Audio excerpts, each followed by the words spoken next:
Welcome back to my YouTube channel.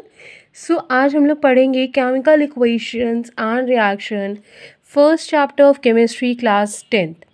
इस chapter में हमें पढ़ना क्या है, केमिकल रिएक्शन होता क्या है, कितने टाइप्स के होते हैं और बेसिक चीज़ें।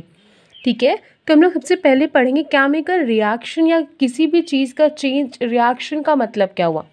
तो सब बहुत सिंपल सी चीज़ है। अगर कोई चीज़ आपस में रिएक्ट करा, मतलब दो चीज़ों को हम लोग मिला रहे हैं और उसमें किसी भी एक तरीके का, यानी टेम्परेचर चेंज हो रहा है, कलर चेंज हो रहा है, स्मेल चेंज हो रही है, पीएच चेंज हो रहा है, अगर किसी एक चीज़ का चेंज हो रहा है तो उस टाइप के रिएक्शन को हम लोग बोलते हैं केमिकल रिएक्शन। अगर फॉर एग्ज़ाम्पल हमने पेपर को जलाया, ठीक, पेपर जलाने के बाद क्या मिलेगा हमें, ऐश, तो वो भी क्या है, एक टाइप का केमिकल रिएक्शन ही है। आइस मेल्ट हो रहा है लिक्विड में, तो वो क्या हो जाएगा, फिज़िकल रिएक्शन या फिज़िकल चेंज। क्यों? क्योंकि वहाँ पर वो चीज़ हमें दिख रही है और वो रिवर्सिबल हो सकता है।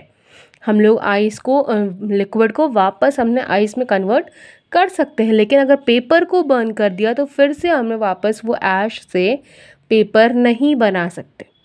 ठीक है, तो रिवर्सिबल रिएक्शन कौन से होते हैं, हमारे फिजिकल रिएक्शंस, और हमारे केमिकल रिएक्शंस कैसे होते हैं, इरिवर्सिबल रिएक्शंस। यहाँ पे लिखा भी है कि केमिकल रिएक्शन अगर होगा तो क्या क्या चेंज होता है। स्टेट चेंज हो सकता है, कलर, गैस और टेम्परेचर। ठीक, फॉर एग्जाम्पल यहाँ पे हमने हाइड्रोजन और ऑक्सीजन दोनों गैस को कंबाइन किया और क्या बन गया हमारा, वाटर।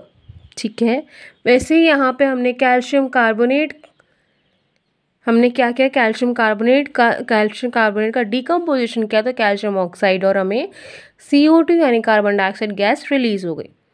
ठीक, अब आता है केमिकल इक्वेशन का टर्म। केमिकल इक्वेशन का मतलब symbolic representation of a chemical reactions. For example ये हमने जो लिखा है हाइड्रोजन और ऑक्सीजन, ये क्या है, ये हाइड्रोजन का एक सिंबल है, ये ऑक्सीजन का सिंबल है, ये दोनों सिंबल रिएक्ट करके हमारा वाटर फॉर्म कर रहा है। तो जो हम लोग वर्ड यूज़ कर रहे हैं, वर्ड की जगह उसका सिंबल यूज़ करके अगर हम लोग रिएक्शन लिखेंगे तो उसे हम लोग बोलते हैं केमिकल इक्वेशन। ओके, अब हमने क्या लिखा कि एरो के इस साइड के जितने भी प्रोडक्ट हो, जिस इस एरो के पहले जितने भी चीज़ें लिखी होती हैं उसको हम लोग बोलते हैं रिएक्टेंट, और एरो के राइट साइड में जो चीज़ें लिखी रहती हैं उसको बोलते हैं हम लोग प्रोडक्ट। मतलब यहाँ पे क्या हो रहा है, मैग्नीशियम प्लस ऑक्सीजन, ये दोनों हमारे क्या होंगे, रिएक्टेंट। वो कंबाइन करके क्या फॉर्म कर रहे हैं, मैग्नीशियम ऑक्साइड, जो कि क्या है, प्रोडक्ट।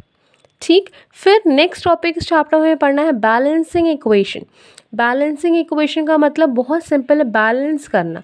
जैसे सीसो हमारा एक झूला होता है, सबने खेला होगा, सीसो होता है ऐसा, दोनों साइड अगर बैलेंस करें तो वो बीच में रहेगा, नहीं तो एक भारी तो नीचे एक भारी तो ऊपर, ऐसा होता है, या वेइंग स्केल में भी होता है।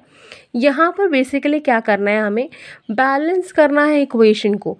बैलेंस करने का मतलब क्या हुआ, जैसे यहाँ पर है hydrogen plus oxygen gives H2O। ये कैसे, ये क्या है, अनबैलेंस्ड रिएक्शन। कैसे पता ये अनबैलेंस है और उसको बैलेंस कैसे करेंगे। अनबैलेंस का मतलब जितना हमारा रिएक्टेंट साइड में चीज़ें हैं, same number of reactant, same number product side में भी होने चाहिए। कैसे, हाइड्रोजन यहाँ पे कितना है, 2, ऑक्सीजन कितना है, 2। ठीक, 2 हाइड्रोजन 2 ऑक्सीजन किस साइड में, रिएक्टेंट साइड में। अब प्रोडक्ट साइड में देखिए, हाइड्रोजन तो ठीक है 2 ही के 2 हैं, ऑक्सीजन एक गायब हो गया। ठीक, एक से ज़्यादा भी प्रोडक्ट बन सकते हैं लेकिन नंबर सेम होना चाहिए। ऑक्सीजन एक गायब हो गया, इसलिए ये अनबैलेंस्ड रिएक्शन है। अब यहाँ पर भी देखें, 2 हाइड्रोजन, ठीक, 2 ऑक्सीजन, ठीक है, यहाँ पे क्या हो जाएगा, 4 हाइड्रोजन और 2 ऑक्सीजन, तो ऑक्सीजन बैलेंस हो गया, हाइड्रोजन यहाँ पे 2 एक्स्ट्रा आ गए, इसको भी बैलेंस करना पड़ेगा। अब यहाँ पर क्या कर दिया, अगर 2 हाइड्रोजन, यानी यहाँ पे कितना हाइड्रोजन हुआ, 4 हाइड्रोजन और 1 ऑक्सीजन, 2 ऑक्सीजन, तो प्रोडक्ट में क्या बन रहा है, 4 हाइड्रोजन और 2 ऑक्सीजन। तो ये रिएक्शन क्या हो जाएगा, बैलेंस्ड रिएक्शन। आई होप ये बैलेंसिंग ऑफ इक्वेशन समझ में आ गई होगी क्लियरली। हमने यहाँ पर भी किया है, Fe यानी आयरन को वाटर के साथ रिएक्ट कराया, Fe3O4 बना प्लस H2। बैलेंस कैसे किया, रिएक्टेंट के साइड में Fe कितना है, 1, इधर प्रोडक्ट के साइड में Fe कितना है, 3, तो रिएक्टेंट को किससे मल्टीप्लाई करने पड़ेगा, 3 से, ताकि प्रोडक्ट में उसका नंबर इक्वल हो जाए। ठीक है, हाइड्रोजन कितना है रिएक्टेंट के साइड में, 2, और प्रोडक्ट के साइड में हाइड्रोजन कितना है, 2। ठीक, ये 4 क्यों लिखा हुआ बता रहे हैं। ऑक्सीजन कहाँ है रिएक्टेंट के साइड में, 1, लेकिन प्रोडक्ट के साइड में ऑक्सीजन कितना हो गया है, 4। तो इस 4 को बैलेंस करने के लिए हमें क्या करना पड़ेगा, यहाँ पर भी 4 लिखना पड़ेगा, क्योंकि रिएक्टेंट में तभी 4 ऑक्सीजन होगा तो हमारा ऑक्सीजन बैलेंस हो जाएगा। अब अगर यहाँ पे 4 लिख देंगे तो हाइड्रोजन कितना हो जाएगा, 8।